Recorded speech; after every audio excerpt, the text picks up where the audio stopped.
මියාසී ලංකාවට ඇවිත්. ඉතින් මේක ඔයගොල්ලෝ මේ දවස්වල සමාජ මාධ්‍ය ජාලවල සැරිසරනකොට අනිවාර්යයෙන්ම දකින නිවුස් එකක්නේ. අනිවාර්යයෙන්ම ඔයගොල්ලන්ට උඩට එන කන්ටෙන්ට් එකක් තමයි මේක.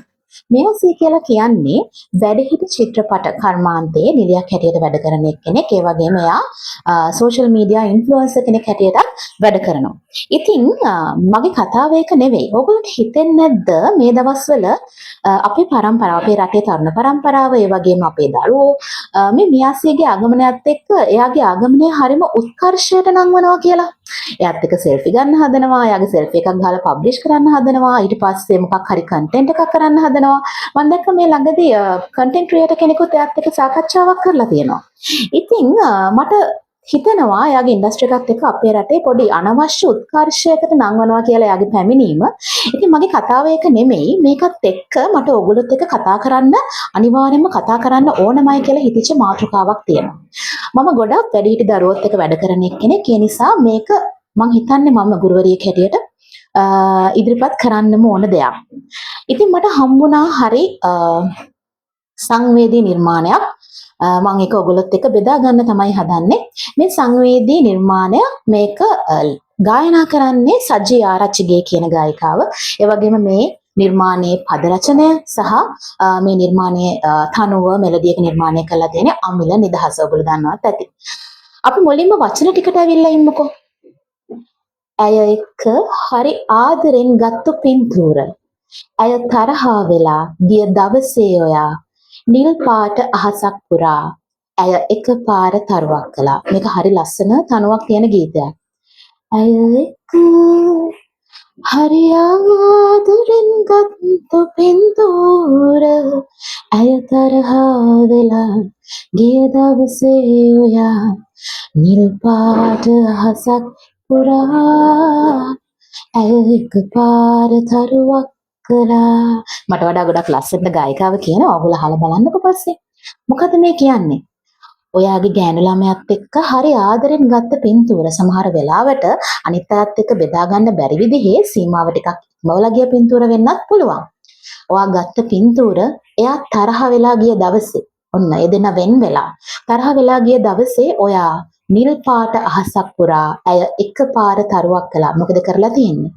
එයත් එක්ක ඕගොල්ලෝ ආදරෙන් වෙලිලා ඉන්නකොට ගත්ත පින්තූර කෙලින්ම එයා තරහ වෙලා ගියායින් පස්සේ අන්තර්ජාලයට මුදා හැරලා. ඉතින් අන්තර්ජාලයේ අය එකපාර තරුවක් කළා. නිල් පාට අහසක් පුරා එකපාර තරුවක් කළා. ඒ කියලා කියන්නේ වැඩිහිටි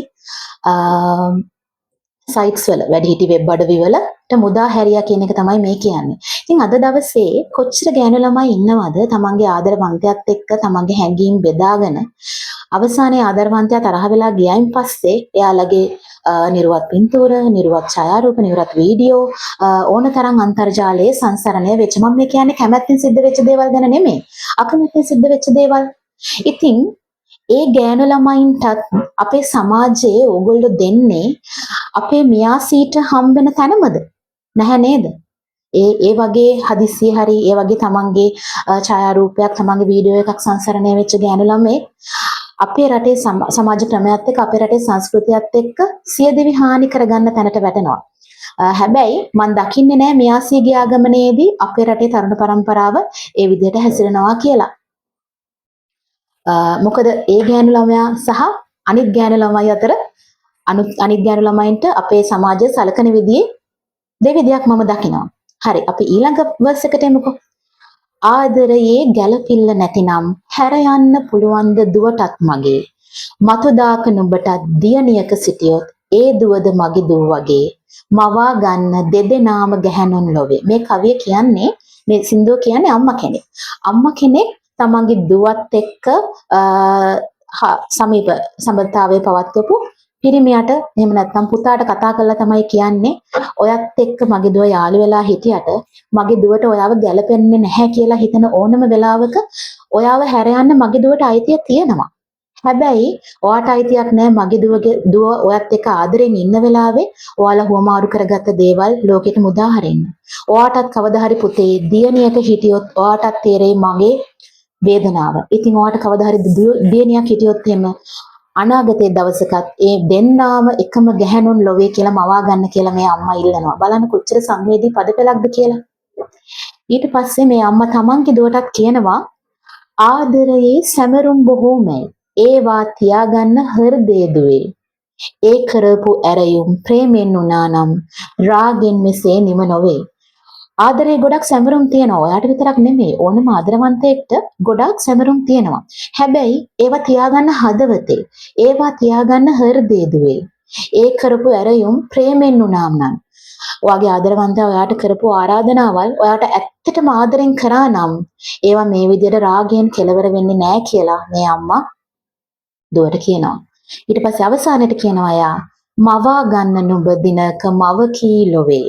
ඔයාත් මේ විදිහට කවදාම හරි දවසක අම්මා කෙනෙක් වෙනවා. ඒ නිසා ආදරයේ සැමරුම් ඔයාගේ හදවතේම විතරක් තියාගන්න කියලා අම්මා එයාගේ දුවගෙනුත් ඉල්ලනවා. ඉතින් ආයම මතක් කරොත් ඇය එක්ක හරි ආදරෙන් ගත්ත පින්තූර ඇය තරහා වෙලා ගිය දවසේ ඔයා නිල් පාට අහසක් පුරා එකපාර තරුවක් කරා. ඉතින් අපි අද සමාජයේ ගොඩාක් දකිනවා අහිංසක ගෑනු ළමයින්ගේ සමහර වෙලාවට ඒගොල්ලෝ හිතාමතා නෙවෙයි වෙන්න පුළුවන් තමන්ගේ ප්‍රේමවන්තයත් එක්ක ආදරෙන් බෙදාගත් අවස්ථාවල් අන්තර්ජාලයට නිකුත් කරලා තියෙනවා. අපි ඉතින් මේ දේවල් දකිනවා. ඒ වගේම තමයි නල නිලියන්ගේ මේ විවිධ වෘත්තීන් වල කරන අයගේ ඒගොල්ලෝගේ ජීවිත සම්පූර්ණයෙන් විනාශ වෙලා යන විදිහේ වීඩියෝස් අපි දකිනවා අන්තර්ජාලයේ. ඉතින් මේවා මං හිතන්නේ කවුරුත් ආදරයෙන් බෙදාගත් අවස්ථාවල්නේ. ඉතින් ඒ නිසා ඒ දේවල් තව මිනිස්සෙක්ගේ ජීවිතයක් විනාශ කරන්න කලින් ඒවා අන්තර්ජාලයට මුදා හරින්න කලින් ඔගොල්ලෝ හැමෝම පොඩ්ඩක් හිතලා බලන්න. ඉතින් මෙයාසීව උත්කර්ෂයට නංවනවා ඕගොල්ලෝ. එයත් ගැහණියෙක්. එයා සතුටෙන් විනෝදෙන් වින්දනයෙන් කරන දෙයක් ඒක. එයා යාගේ ඉන්ටර්වියුස් වල ඒක කියනවා. නමුත් අපේ රටේ ඉන්න ලිංගික ශ්‍රමිකයෝ සමහර වෙලාවට තමන්ගේ දරුවට කන්න දෙන්න ක්‍රමයක් නැතුව ඒ තැනට වැටිච්ච කට්ටිය. ඉතින් මේ සමහර වෙලාවට මේ ඡායාරූප අන්තර්ජාලයට ලීක් වෙච්ච ගෑනු ළමයි ඒගොල්ලෝ තමන්ගේ බහුතරයක් කට්ටිය තමන්ගේ ප්‍රේමවත්යත් එක්ක ආදරෙන් හුවමාරු කරගත්ත අවස්ථාවල්. ඉතින් ඒ නිසා මෙයා සීටයි අපේ රටේ ගෑනු ළමයින්ටයි දෙවිදියකට සලකන්න එපා. කවුරුත් ගෑනු ළමයි. යම් කිසි අවස්ථාවකදී කෙනෙක් අපහසුතාවයට පත්වෙච්ච අවස්ථාවකදී හැම කෙනෙක් ගැනම සානුකම්පිතව මානසිකව හිතන්න කියලා මම ඔයගොල්ලන්ගෙන් ඉල්ලනවා. එහෙනම් ගිහින් එන්න.